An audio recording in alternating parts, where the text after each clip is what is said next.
A lot of people could relate to homelessness in Austin in particular. There's a 98% leasing right now. We're full at 98%. It's very expensive to lease in Austin. And if you're working paycheck to paycheck, even if you're making $10 to $12 an hour, it's really difficult to survive.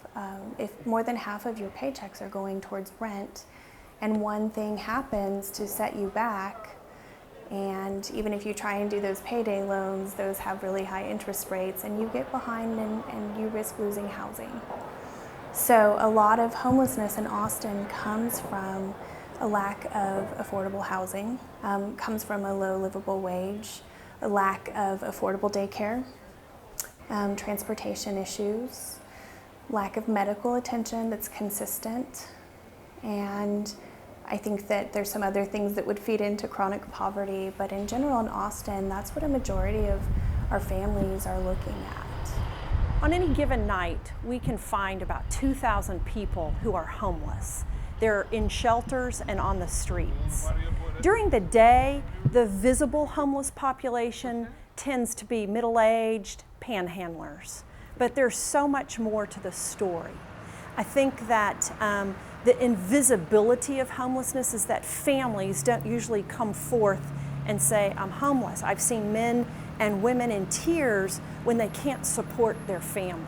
They're ashamed, they're embarrassed.